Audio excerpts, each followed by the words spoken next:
बिहार का चुनाव हमेशा से ही खासा रोचक रहा है। कभी नाव सवार पर, कभी सवार नावाओं पर। यही हाल रहा है बिहार के चुनाव का। देश को पहला राष्ट्रपति रहने वाले राज्य से चुनाव के नए हथकंडे भी खूब निकलते रहे। कभी गरीबों के मसीहा बनकर लालू यादव निकले, तो कभी सुशासन बाबू बनकर नीतीश। फिल्मी दुनिया में भी बिहार की राजनीति खासी लोकप्रिय रही है। फिल्मों में राजनेताओं के कैरेक्टर अक्सर बिहार के नेताओं पर बेस्ड होते हैं। अपहरण, शूल, गंगा जल जैसी तमाम फिल्में बिहार की राजनीति की पोल खोलती दिखती। इस बार के चुनाव में भी ऐसा ही हो रहा है। जिन्हें किसी बड़े गठबंधन में जगह नहीं मिल रही है, वो अपना ही गठबंधन बनाए ले रहे हैं। मानो मॉल में सेल लगानी हो और हो सकता है कि जनता इनमें से किसी को कहीं पसंद भी कर ले। अगली रिपोर्ट इसी बारे में है कि जिन्हें इस बार के बिहार चुनाव में कहीं बड़ा ठौर ठिकाना नहीं मिला है, वो कैसे अपने लिए जगह बना रहे हैं।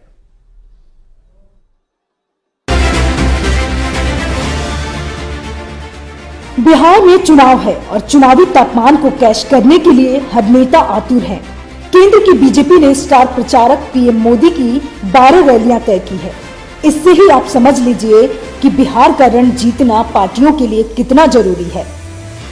आप सभी लोग जानते हैं कि बिहार में जब प्रधानमंत्री जी आते हैं तो सभी लोगों को उनकी सभा में आने की इच्छा भी होती है और इसी के चलते ये भी तय हुआ है कि जहां एक मैदान पर आदरणीय प्रधानमंत्री जी की सभा होगी, वहीं उसके आसपास की 20 कॉन्स्टिट्यूएंसीज में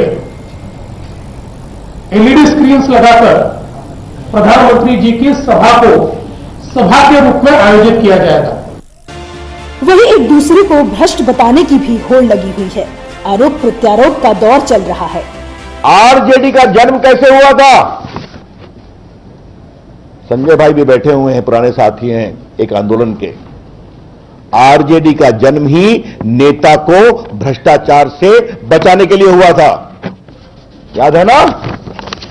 उस समय के मुख्यमंत्री जनता दल के मुख्यमंत्री थे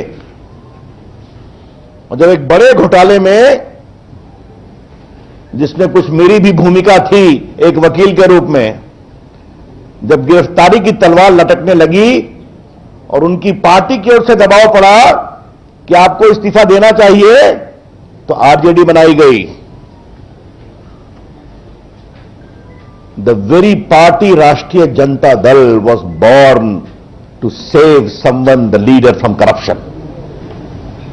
ये तो उनका अतीत है। और चलते हैं बिहार के भविष्य की बात करने।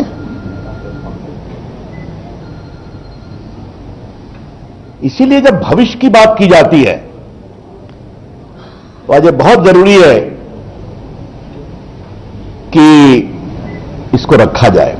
वहीं नए नए गठबंधन देखने को भी मिल रहे हैं।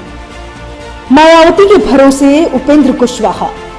उपेंद्र कुशवाहा के हिस्से में कोई भी महागठबंधन दहाई में भी सीटें देने को तैयार न हुआ तो सभी 243 सीटों पर लड़ने का फैसला कर लिया।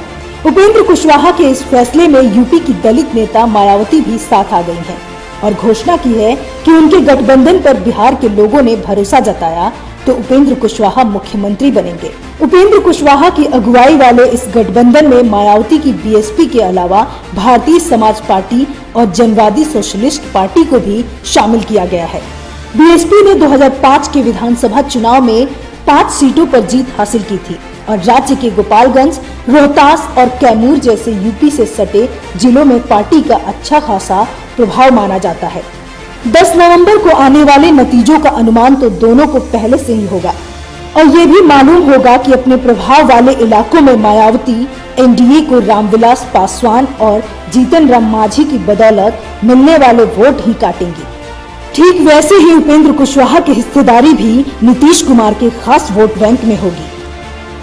United Democratic Secular Alliance All India Majlis e Ittehadul Muslimeen नेता असदुद्दीन ओवैसी ने बिहार में अपने चुनावी गठबंधन को नाम दिया है यूडीएसए। हैदराबाद की सीमा से बाहर ओवैसी को भारतीय राजनीति का वो अंडर करंट मानकर चलना चाहिए जिसके बारे में पहले से पता होता है कि वो किसे फायदा और किसे नुकसान पहुंचा सकते हैं। असदुद्दीन ओवैसी की नजर बिहार के थोड़े बहुत मुस्लिम और यादव वोटों पर है। कहने का मतलब वो लालू यादव के 22 समीकरण को टारगेट कर रहे हैं। साफ है इसका सीधा फायदा एनडीए को मिलेगा। असदुद्दीन ओवैसी ने समाजवादी जनता दल के साथ ये गठबंधन बनाया है। समाजवादी जनता दल के नेता पूर्व केंद्रीय मंत्री देवेंद्र प्रसाद यादव हैं। बिहार के किशनगंज और उसके आसपास के सीमांचल के इलाकों पर ओवैसी की हमेशा से नजर रही है, क्योंकि वहां की करीब 2 दर्जन सीटों पर मुस्लिम वोट का दबदबा है। उपचुनाव में किशनगंज सीट जीतने के बाद से असदुद्दीन ओवैसी का हौसला पहले से ही बढ़ा हुआ है। असदुद्दीन ओवैसी ने 50 सीटों पर चुनाव लड़ने की घोषणा की है और 32 सीटों के लिए तो उम्मीदवारों का ऐलान भी कर दिया है। प्रगतिशील लोकतांत्रिक गठबंधन। पप्पू यादव उर्फ राजेश रंजन तो असदुद्दीन ओवैसी से 2 कदम आगे ही नजर आ रहे हैं। पप्पू यादव मुस्लिम और यादव के साथ दलित वोट बैंक पर भी फोकस कर रहे हैं। प्रगतिशील लोकतांत्रिक गठबंधन में पप्पू यादव की जन अधिकार पार्टी के साथ आजाद समाज पार्टी और सोशल डेमोक्रेटिक पार्टी को भी शामिल किया गया है। आजाद समाज पार्टी यूपी में भीम आर्मी के संस्थापक चंद्रशेखर आजाद रावण का राजनीतिक दल है और उनके जरिए पप्पू यादव बिहार में दलित वोटों में घुसपैठ की कोशिश में है।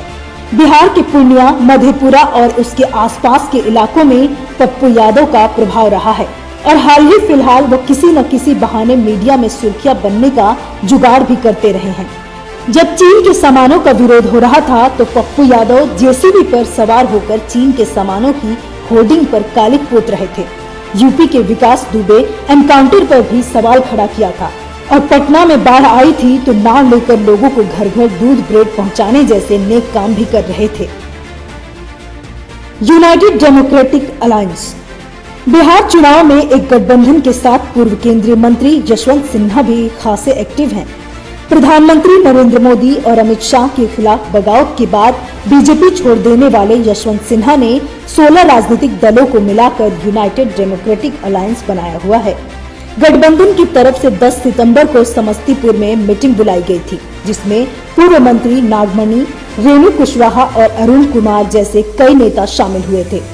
आरजेडी के राष्ट्रीय उपाध्यक्ष शिवानंद तिवारी की नजर में गठबंधन के साथ चुनाव मैदान में उतर रहे इन नेताओं का बिहार में कोई जनाधार नहीं है। आरजेडी का मुकाबला बीजेपी से होने का दावा करते हुए शिवानंद तिवारी कहते हैं कि ये नाम के गठबंधन है और शायद ही किसी की सेहत पर इनकी वजह से कोई फर्क पड़ता हो। बिहार के डिप्टी सीएम सुशील मोदी भी शिवानंद तिवारी से इत्तेफाक रखते हैं। 2015 विधानसभा चुनावों की याद दिलाते हुए सुशील मोदी कहते हैं कि ऐसे गठबंधन एक भी सीट नहीं जीत सके और उनके उम्मीदवारों के वोट भी 2000 से 3000 वोट के बीच सिमटे रहे। अगर जीतन राम मांझी को भी नीतीश कुमार का साथ नहीं मिला होता तो ऐसे ही वो भी किसी न किसी गठबंधन का हिस्सा बने होते, जैसे खुद को सन ऑफ मल्लाह कहने वाले मुकेश साहनी भी हाथ पैर मार रहे हैं। विकासशील इंसान पार्टी के नेता मुकेश साहनी खुद को बिहार के डिप्टी सीएम की कुर्सी का दावेदार मानते हैं और ठीक उनकी ही तरह अखबारों में बड़े बड़े विज्ञापन देकर बिहार चुनाव में बांकीपुर सीट से खुद किस्मत आजमाने जा रही लंदन में पढ़ी लिखी पुष्पन प्रिया की नजर तो सीधे नीतीश कुमार की कुर्सी पर है। Bureau report, parliamentary business.